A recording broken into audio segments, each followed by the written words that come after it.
Assalamualaikum warahmatullahi wabarakatuh. Selamat siang teman-teman semua. Selamat datang dan selamat bergabung di mata kuliah Hukum Internasional yang pada hari ini merupakan pertemuan pertama. Pada pertemuan kali ini, kita akan membahas materi terkait istilah dan definisi dari hukum internasional. Sebelum memulai pembelajaran, saya akan sedikit menjabarkan materi-materi terkait yang akan kita bahas pada hari ini. Pertama, terkait istilah hukum internasional. Kedua, pengertian hukum internasional menurut beberapa ahli. Ketiga, ruang lingkup dari studi hukum internasional. Dan yang terakhir, persamaan dan perbedaan di antara hukum dunia, hukum internasional, dan hukum perdata internasional. Terkait istilah hukum internasional, sebenarnya telah beberapa kali mengalami perubahan dan perkembangan.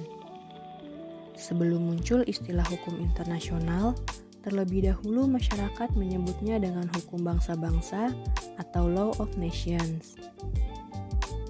Istilah ini berasal dari bahasa Romawi, yakni ius gentium yang berarti bahwa hukum yang berlaku di antara bangsa-bangsa serta kaidah asas hukum yang mengatur hubungan di antara orang Romawi dengan bukan Romawi dan di antara orang bukan Romawi itu sendiri. Selanjutnya, istilah hukum bangsa-bangsa kemudian berubah menjadi hukum antar negara atau interstate law. Hal ini terjadi karena perkembangan hukum internasional itu sendiri yang ditandai dengan munculnya negara-negara modern yang berdaulat, yang melepaskan diri atau tidak termasuk dalam kekuasaan Romawi lagi. Jika pada masa hukum bangsa-bangsa subjeknya adalah bangsa, maka pada masa ini subjek hukum internasional telah berubah menjadi negara. Semakin tumbuh dan berkembangnya hukum internasional yang pada saat itu disebut dengan hukum antar negara, maka terjadi perubahan istilah menjadi hukum internasional atau international law itu sendiri. Istilah ini pertama kali diperkenalkan oleh Jeremy Bentham. Hukum internasional mencakup seluruh hal yang melintasi batas wilayah suatu negara dan berlaku di antara seluruh subjek hukum internasional. Siapa saja yang termasuk dalam subjek hukum internasional pada saat ini? Terdapat 6 subjek hukum internasional pada saat ini, yaitu negara sebagai subjek utama, kemudian ada Tahta Suci Vatikan, Palang Merah Internasional atau ICRC, organisasi internasional, individu dalam arti terbatas, serta pemberontak atau belligerent. Hukum internasional sendiri memisahkan antara hukum internasional publik dan hukum internasional privat atau hukum perdata internasional. Untuk cakupan hukum internasional hanya meliputi hukum internasional publik saja. Salah satu tokoh yang sangat berpengaruh dalam perkembangan hukum internasional yaitu Hugo Grotius atau Hugo de Groot. Beliau ada pada masa istilah hukum antar negara atau interstate law. Mengapa beliau dikatakan sangat memberikan sumbangsih terhadap perkembangan hukum internasional? Hal ini dikarenakan pemikiran dan pandangan beliau, di antaranya terkait mare liberum pada hukum laut dan hukum perang. Meski demikian, untuk istilah international law itu sendiri pertama kali diperkenalkan oleh Jeremy Bentham. Untuk lingkup studi hukum internasional sendiri terbagi ke dalam 3 bentuk. Pertama, subjek hukum internasional yang dibagi antara negara dan subjek selain negara. Untuk subjek selain negara, itu ada Tahta Suci Vatikan, Palang Merah Internasional atau ICRC, organisasi internasional, individu, dan belligerent atau pemberontak. Kedua, hubungan antara hukum internasional dan hukum nasional yang terbagi dalam 2 teori, yakni monisme dan dualisme. Teori monisme mengatakan bahwa hukum internasional dan hukum nasional berada di dalam satu sistem hukum yang sama. Sedangkan teori dualisme mengatakan bahwa hukum internasional dan hukum nasional berada pada sistem hukum yang berbeda.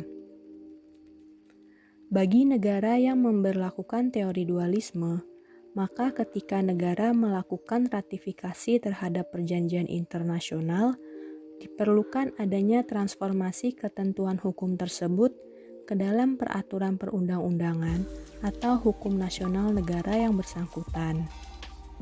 Ketiga, sumber hukum internasional yakni dalam arti material dan formil. Terkait arti material, yaitu substansi dari sumber hukum internasional itu sendiri. Sedangkan dalam arti formil, yaitu ketentuan hukum yang dapat diterapkan sebagai kaidah. Berdasarkan pasal 38 ayat 1 Piagam Mahkamah Internasional, terdapat 4 sumber hukum internasional.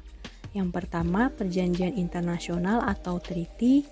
Yang kedua, ada kebiasaan internasional atau customary. Ketiga, prinsip hukum umum. Dan yang keempat, yaitu keputusan pengadilan dan doktrin ahli hukum. Untuk perjanjian internasional, kebiasaan, dan prinsip hukum umum merupakan sumber hukum utama atau sumber hukum primer. Sedangkan keputusan pengadilan dan doktrin para ahli dikategorikan sebagai sumber hukum tambahan atau subsidiar. Yang terakhir yaitu persamaan dan perbedaan di antara hukum dunia, hukum internasional, dan hukum perdata internasional. Sebelumnya, mari kita ketahui terlebih dahulu dari definisi tiap-tiap istilah tersebut. Hukum dunia merupakan suatu tertib hukum yang bersifat subordinasi dan memiliki hierarki, di mana hukum dunia berdasarkan pada pemikiran bahwa terdapat suatu kekuasaan yang lebih tinggi di atas negara-negara. Sedangkan hukum internasional merupakan keseluruhan kaidah dan asas hukum yang mengatur hubungan atau persoalan yang melintasi batas negara dan bukan bersifat perdata. Dalam hal ini, hukum internasional hanya mengatur hal-hal yang bersifat publik.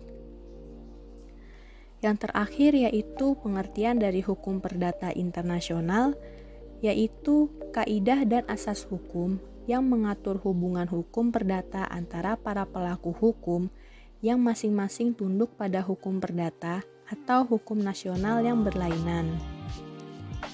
Persamaan di antara ketiganya yaitu sama-sama membahas hal yang melintasi batas negara atau terkait hubungan internasional.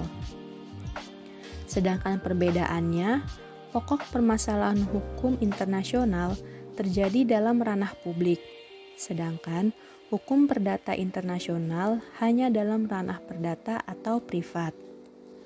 Lalu, hukum internasional hanya memiliki satu sistem hukum, sedangkan hukum perdata internasional melibatkan beberapa sistem hukum. Yang terakhir yaitu adanya hierarki di dalam tata hukum dunia dikarenakan sifatnya yang subordinasi, sehingga kedaulatan negara seolah-olah berkurang dikarenakan mandat yang diberikan oleh negara. Sebagai contoh dari hukum dunia atau yang mendekati definisi hukum dunia, yaitu WTO atau World Trade Organization. Baiklah, sekian penjelasan untuk materi pada pertemuan pertama ini, yakni terkait istilah dan definisi hukum internasional. Semoga penjelasan saya dapat memberikan manfaat bagi teman-teman semua. Terima kasih atas perhatiannya. Wassalamualaikum warahmatullahi wabarakatuh.